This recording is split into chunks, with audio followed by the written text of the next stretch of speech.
Welcome to the History of European Theatre podcast, and thanks for joining me on this journey through millennia of theatrical history. For today's bonus episode, it's a welcome return for theatrical professional and author Nick Bromley to take us into the world of theatre ghosts and the strange happenings that they are responsible for. You'll remember from when we talked about his Dictionary of Theatre Terms, an informative and amusing book called Theatre Lore, that Nick has had a long career in theatre as a stage manager and company stage manager, where he has worked in London's West End and on many UK tours. His book, Stage Ghosts and Haunted Theatres, is an affectionate journey through theatres in London's West End and many of the UK's regional theatres that he knows so well, where he's collected stories about the strange goings-on that happen in theatres and to theatre people. It's packed with not only the ghostly stories, but little nuggets of theatre history and amusing anecdotes from on the stage, from backstage, and from the auditorium. Shakespeare via Hamlet said, "There are more things in heaven and earth than are dreamt of in our philosophies," and theatre does seem to be the place that proves that. Whether it's a ghostly lady objecting to old furniture being removed, whistling stagehands from the past, frock-coated gents standing in the wings, or a back corridor that's always cold and is frequented by something that's often glimpsed but never quite seen, Nick travels through the theatres, speaking to people who have experienced such things and are convinced that otherworldly things really do happen in the theatre. You don't have to believe in ghosts to enjoy Nick's book, and you never know. The stories in it might just change your mind. So once again, I'm very pleased to be back with Nick Bromley, who on this occasion is going to talk to me about his other book, The Stage Ghosts and Haunted Theatres. And let's face it, who doesn't like a stage ghost and a haunted theatre? But I mean, Nick, one thing that your book points out is that this isn't just about ghostly apparitions on stage. Ghosts in theatres get up to all sorts of things. They certainly do. They certainly do. There are so many different forms of manifestations in theatres. You have appearances, you have audio experiences, audible experiences, you have the experience of being touched by a ghost, if you pardon the expression, but it does happen. And the other, and of course, seeing a ghost. So you have many different forms of manifestations in theatres. You have ghosts, spirits who are seen, who are heard, who are felt, or just sensed in general. Or you have the other particular type of phenomena, which is the poltergeist, where things are moved from place to place. And this can be pretty hard if it's the prop table, which is the centre of a poltergeist attention, because the actor goes for pick up his revolver and it's gone, and it's not because another actor is waiting to shoot him. It's disappeared because of a poltergeist. And it seems like pretty much every theatre in the land has at least one ghost. Well, no one these days is going to say no. Although no, that is not true, because when I first started compiling my list, I used to get, this is back in the 80s, really, I started compiling stories from various haunted theatres, or theatres I wrote to. I got quite a few replies saying, sadly, no, we haven't got one, or no, not at all. And even 2 years ago, when I was completing this book, one theatre in particular, the general manager refused to admit that there was anything there, but his crew gave me the wink that there was, but they weren't allowed to talk about it. They'd signed an agreement. Theatres are prone to ghosts then. With all that you've researched, do you have a theory as to why that is? Yes, I do. I mean, I think it's because they have attracted, and they still attract, a huge amount of people over the years. Mm-hmm. And I believe that some impressions stay behind. People come to the theatre possibly to forget. Some people die in theatres. Some people have great experiences in theatres, backstage or even front of house. Quite often the ghosts seem to be there because of a sadness of a tragedy.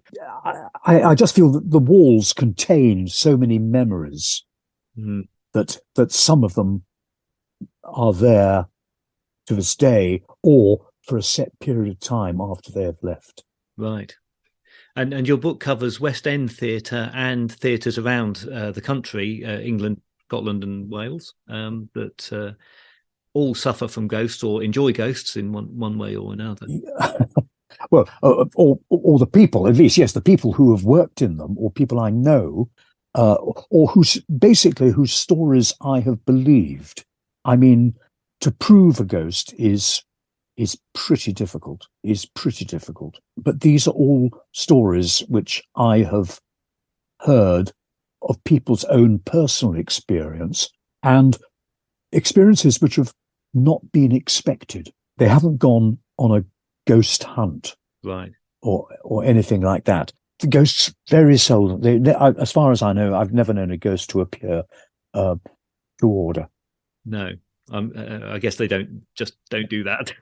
So these are experiences that people have told you sincerely, and whatever we think about the likelihood of them. Yes, which I believe, and the other thing is which I hope will interest, because there's an awful lot of, should we say, a lot of grey ladies. There's a lot of grey ladies out there, as there are a lot of phantom dog stories or horse stories out and about throughout the British Isles, but these, I hope, are a good selection of different sort of experiences, and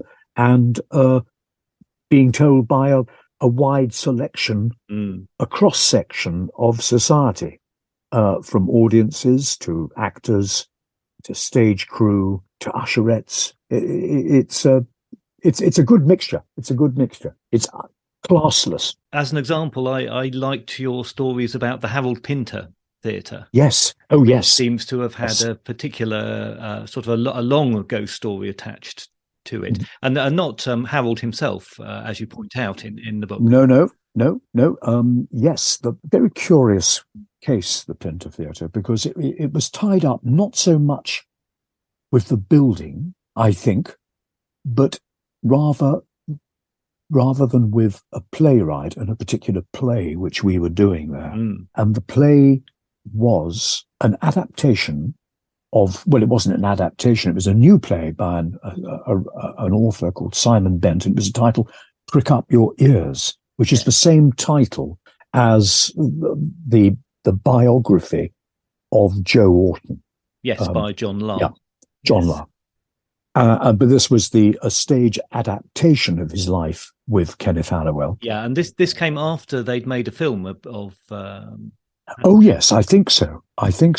But it's slightly different from the film. Having mentioned that, I should probably add that the play is just a three-hander between Joe Orton, his lover, Kenneth Halliwell, and their landlady. That is correct. So just three characters, on stage. And it was only one set, and it was very cleverly designed. The set was very cleverly designed by one of our great designers, Peter McIntosh. And it was so designed that as the play, which starts quite lightheartedly, progressed and became darker, the mood became darker, and the claustrophobia of their setting, of where they were based, grew on them. The ceiling began to lower very gently, so in between scenes, so you wouldn't actually see it on stage moving, but during a quick scene change, it would suddenly come down lower, and you weren't sure as an audience. They weren't sure, but they knew something was getting darker and smaller. The world was decreasing on them. Anyway, it was a good play, well directed, very well acted. But we had the most extraordinary amount of problems backstage. Things seemed to go wrong. There was a team of 3 stage management. Myself, on this one, I was company stage manager, my deputy stage manager, and an assistant stage manager. And things just went from bad to worse throughout we were on tour. Things would break, props would be mislaid, machinery wouldn't work, sound equipment would break down. It just wouldn't stop. And eventually we got to London. We were out on tour for a couple of dates to work it up, as it were. And we got to London, and we were really very nervous because we looked idiotic because things kept moving, or, as I said about poltergeists, things disappeared and then were found again. So we were looking pretty incompetent. So we get to the first night, and we got through a couple of previews, not too badly. A few things went wrong. There was strange voices coming over the speaker, and then we got to the first night day, and the chief electrician he was up on the lighting board, and he had a terrible shock from the system and was thrown off it and had to be rushed to hospital. And then just before we opened the house, let the audience in, a piece of the scenery suddenly fell down in front of the. So we had to hold the house while we went up there. But again, it shouldn't have happened. We started the show and everything went well, pretty well. A couple of things went wrong, but nothing which we thought, well, we're jinxed. When we were by now sure it was Joe. Right. It was Joe Orton, you see. We thought playing gags on us. And we got to the end, and at the very last scene, the poor chap has his head bashed in by Kenneth Halliwell. And we had this sound effect recorded, in which the director took charge of it and wielded a hammer on a big watermelon to get the sound of the crunch of a skull breaking, 1, 2, 3, 4, huge blows, sort of eerie sound. And we knew that if the tape worked and didn't break down, when we got through the hammer blows, nothing more could go wrong. So I was sitting in the production office with the production manager, and the first hammer blow happened, bang. And as it happened, the sink in the office suddenly backed up, went at the same time, and it happened on each hammer blow. Now, don't tell me, that's just. How do you explain it? How do you explain the synchronicity of it? Well, anyway, we were sure that Joe had jinxed the show, and sadly, it came off a few weeks later. Later on, a couple of years later on, I was back at the same theatre with another show, and was offered a production of to go and work on a production of What the Butler Saw. Oh, another Joe Orton play. A Joe Orton play by the man himself. So me and the DSM were both asked to whether we'd go to it, and you always say yes to a job, don't you? And then we looked at each other and thought, "What the Butler Saw? What's it about? What did he see?" We didn't know what he saw, so I rushed out in between matinees on a Saturday to Charing Cross Road, one of those old second-hand bookshops, and found the collected works of Joe Orton. And on the front was a line drawing, and on the back was quite a famous picture of him taken in Tangiers when he was over there on his honeymoon. Oh, no, with Kenneth Williams, or I don't know what it was. But anyway, there he is, sitting in a deck chair in a pair of white bathing trunks, looking pretty smug and suggestive. Well, I can't look at him all night, so I turned it back to the line drawing. And throughout the evening, something turned. Whenever I came back to the office, the book had been returned back to the photograph of Joe. It happened about 4 times. So it happened in the interval, happened during the first act, happened during the second act. Came back at the end of the show with the little team to write up the nightly report. And I said, I'm just fed up. Look, bloody Joe, it's bloody Joe. He's mucking around. Or is he? Or is it one of you? And I looked at them, and one of them put their hand up and said, well, I did turn it over once. And the other girl said, I turned it. Yes, I did do that in the interval. I said, oh, come on. That's 2. That means There's two occasions when you didn't. Who did it? It's bloody Joe. I know it's bloody Joe. And I was typing away the show report, what had happened that night. And I got to the end and I pressed save, as one did on the computer. And instead of the show report saving, the screen went totally blank. And this is in front of three of us. And a three little words comes up, and it said, "It wasn't me." If that doesn't send chills up your spine, I don't know what does. No explanations, but truthfully told. So truthfully told, and like almost like a Stephen King novel. Yeah. You know? I can imagine Joe chuckling up above. Absolutely. No. But pretty scary. Pretty scary. It came from nowhere. And I think just to delve a little deeper into the book, we've got another fine set of stories from the Everyman Theatre in Cheltenham, which seems to have been a particularly haunted theatre. Cheltenham, sort of, what's that? That's about 150 miles northwest of London. So heading out towards Wales for anyone who's not familiar. But... Yes, next stop, Gloucester, Bristol. Yes, Bristol Channel. You know, over the bridge. So well out into the provinces and local theatre, but a very fine local theatre, actually. The Everyman, a fine theatre built by Frank Matcham. Yes, who built many of our Frank Matcham theatre, one of our great theatre architects, the greatest British theatre architect. Yes. I used to live close to Cheltenham, and I knew I had a suspicion that the theatre might be haunted. And so I got into correspondence with the master carpenter who there at the time. And he was terribly helpful because he had some pretty strange experiences witnessed by others. The one which is recorded is that on the police file somewhere, is that a night watchman, there was work going on backstage and they were renovating the grid and they put up scaffolding on the stage going up to the roof.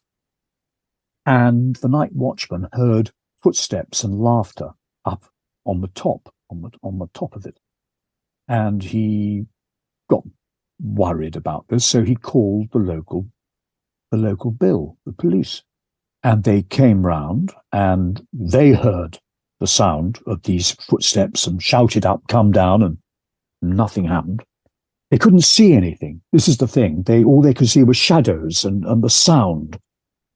And so they called for backup and they got two officers with police dogs. The police dogs were sent up ahead of the officers to sort out whoever's up there. And the police dogs turned round and they wouldn't go up. They were too scared to go up. They came down with their tails underneath, literally tucked under, whining.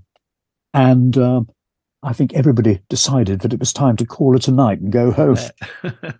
And they left whatever was up there running around. And I guess come morning, nothing. Nothing. Which is weird. And then another night watchman, again, he heard some noises again at the theatre and called the police, and they had a look around. Again, noise coming from the fly gallery. And the policeman came around, couldn't find anything, but the noise started again. They went up there, looked, nothing there, but they heard this movement, noises and strange things. They got a bit unnerved. Again, the policeman got unnerved and they decided, well, there's nothing there, sir, so we'll make our excuses and go. And the night watchman was left alone and pretty scared. So he locked himself in his office for the duration of the night. But first thing in the morning, as daylight broke, he thought, well, ghosts only at night. So he unlocked his office, walked on stage, and there in front of him were two upright, 18-foot high scenery flats. Mm-hmm. But they weren't standing next to each other, braced or tied together. One was on top of the other one, swaying very gently, and then it crashed to the floor. Solve that. Solve that. I'm not going to try. I'm just going to leave that hanging there for everyone to ponder how that could have happened. Very entertaining, and your book is packed full of 54 theatres, each with its own story or stories of different ghosts, and of course a little bit of theatre history plugged in there. Yes, of course that's very important, I think, so people can get a feel of a type of building. Yes, it is. A very nice foreword by Richard O'Brien, no less. He of the Rocky Horror Show. So yes, indeed. So I thought that was quite but he was very kindly wrote the foreword. Yeah, excellent. And this, as with your other book, Theatre Law, is available on your website. LNP Books. Yes, LNP Books. My thanks to Nick for taking time out to talk to me. As he mentioned there, if you would like a copy of Stage Ghosts and Haunted Theatres, or indeed Nick's Dictionary of Theatre Law, you can order a copy directly from him on his website at www.lnpbooks.co.uk, or from your local bookshop. If you were to order a copy direct from Nick, he'll sign it for you and make sure that it's carefully packaged to survive the rigours of the postal system and get to you in pristine condition. And next time, it's back to the Elizabethan playwrights.